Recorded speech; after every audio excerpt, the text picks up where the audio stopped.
एक महत्त्वाची बातमी आहे। सीआयडी कडे कराडला कोर्टात हजर करण्याचे दोन पर्याय आहेत। ट्रान्झिट रिमांड घेऊन पुणे कोर्टात हजर केलं जाणार का, केस कोर्टात हजर करायचं का, या संदर्भातला निर्णय आता वरिष्ठ घेणार आहेत। 22 दिवस कुठे होतास असा सवाल सीआयडीनं वाल्मिक कराडला केलाय। संतोष देशमुख हत्या प्रकरणात काही संबंध आहे का अशी ही विचारणा केली आहे। खंडणीचं प्रकरण नेमकं काय आहे असाही सवाल सीआयडीनं कराडला केलेला आहे। आता सीआयडी कडनं जोरदार चौकशी होतीये। तब्बल 2 तास ही कसून चौकशी झालेली आहे। या चौकशी संदर्भात आपण बघतोय वाल्मिक कराडला केस कोर्टात नेण्याची आता शक्यता आहे। महत्त्वाची बातमी समोर येते, वाल्मिक कराडला केस कोर्टात नेलं जाऊ शकतं। हे संपूर्ण प्रकरण खंडणीचं जे आहे ते केजमधलं आहे। केजमधल्याच पवनचक्की खंडणी प्रकरणामध्ये 2 कोटीची खंडणी मागितली अशा स्वरूपाचा गंभीर आरोप आहे। यापूर्वीच्या सुद्धा अनेक गुन्ह्यांचा या माध्यमातून काही तपास होतो का, सीआयडी या संदर्भात काय चौकशी करते हे पाहणं महत्त्वाचं ठरणार आहे। आतापर्यंत बँक खाती सुद्धा गोठवण्यात आलेली आहेत। तर सीआयडी कडे कराडला कोर्टात हजर करण्याचे 2 पर्याय आहेत। ट्रान्झिट रिमांड घेऊन पुणे कोर्टात हजर केलं जाणार का हे पाहावं लागेल, की मग केस कोर्टात हजर करायचं, या संदर्भातला निर्णय वरिष्ठ घेणार आहेत। अधिक माहिती घेऊयात आमची प्रतिनिधी रेवती हिंगवे हिच्याकडनं। रेवती, 2 पर्याय आहेत सीआयडी कडे, नेमका कोणता पर्याय स्वीकारला जाणार आहे? नक्कीच प्रज्ञा, आपण बघतोय की खरं तर आता त्यांची वाल्मिक कराड याची चौकशी आता पुण्यातील सीआयडी कार्यालयात होत आहे आणि त्याच पार्श्वभूमीवरती अनेक वेगवेगळे शक्यता इथे वर्तवली जात आहे आणि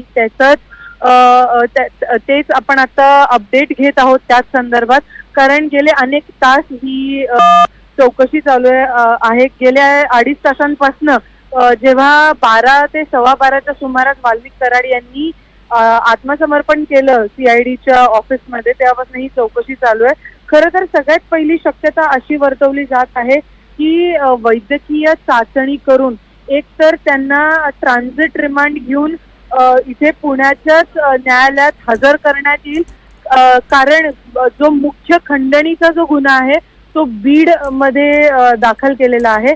नाही तर मग चौकशी झाल्यानंतर आणि अटक झाल्याच्या 24 तासांनंतर त्यांना बीडमध्ये इकडनं पुण्यातून रवाना करण्यात येईल पोलिसांच्या बंदोबस्तमध्ये। खरं तर आता ह्या 2 सगळ्यात महत्वाच्या बाब आहेत की ज्याच्याकडे सगळ्यांचं लक्ष असणार आहे की नक्की ट्रान्झिट रिमांड घेऊन इकडे पुण्याच्याच न्यायालयात त्यांना हजर केलं जातं का, चौकशीनंतर अटक केल्यानंतर 24 तासाच्या आत त्यांना बीडच्या न्यायालयात हजर केलं जातं का नाही।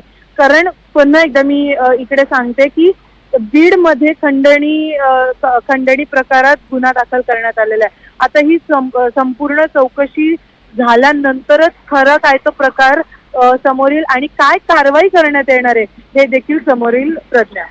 नक्कीच, मात्र काही सवाल केलेले आहेत सीआयडीने। 2 तास तब्बल चौकशी झाल्याचं कळतंय। आत्ताचे काय अपडेट आहेत, सीआयडीने कोणकोणते सवाल इथे केलेले होते आणि सध्या कराड आहे कुठे? सगळ्यात महत्वाचा प्रश्न यावेळेस असा उपस्थित होतो प्रज्ञा की गेल्या अनेक दिवसांपासून वाल्मिक कराड यांचं नक्की लोकेशन कुठे होतं।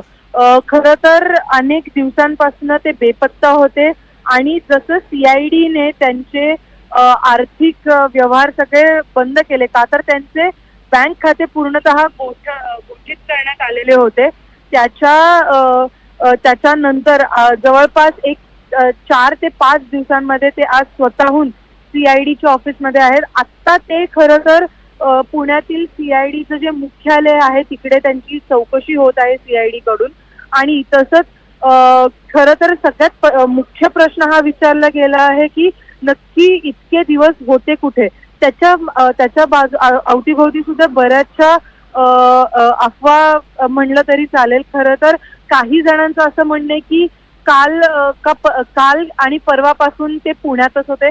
काही कार्यकर्ते असे देखील शक्यता असण्याचे सांगतायत की ते काही दिवस अक्कलकोटमध्ये होते आणि काही कार्यकर्ते असे देखील म्हणतायत की ते उज्जैनमध्ये होते। खरं तर आता याच संदर्भात की नक्की त्यांचं लोकेशन काय होतं या सगळ्या प्रकरणाची चौकशी चालू असताना हे आत्ता त्यांच्या सोबत जी चौकशी चालू आहे पुण्यातील CID कार्यालयात त्याच्यानंतरच काय ते समोर येईल. प्रज्ञा, नक्कीच. तुर्तास धन्यवाद या संपूर्ण माहितीसाठी रेवती. तर या संपूर्ण प्रकरणामध्ये वाल्मिक कराडनं शरण जाण्यापूर्वी नेमकी काय प्रतिक्रिया दिली होती, काय व्हिडिओ शेअर केला होता तो पाहूया. मी वाल्मिक कराड केज पोलीस स्टेशनला खोटी खंडणीची फिर्याद दाखल झालेली आहे. मला अटकपूर्वचा अधिकार असताना मी CID ऑफिस पुणे पाषाण रोड इथं सिलेंडर होत आहे. संतोष भैया देशमुखांचे जे कोणी मारेकरी असतील त्यांना अटक करावी व त्यांना फाशीची शिक्षा द्यावी. राजकीय दोषापोटी माझं नाव त्याच्याशी जोडलं जात आहे. पोलीस तपासात जे निष्कर्ष दिल्यानंतर मी जर दोषी दिसलो तर न्यायदेवतांनी मला जे शिक्षा देईल ती मी भोगायला तयार आहे.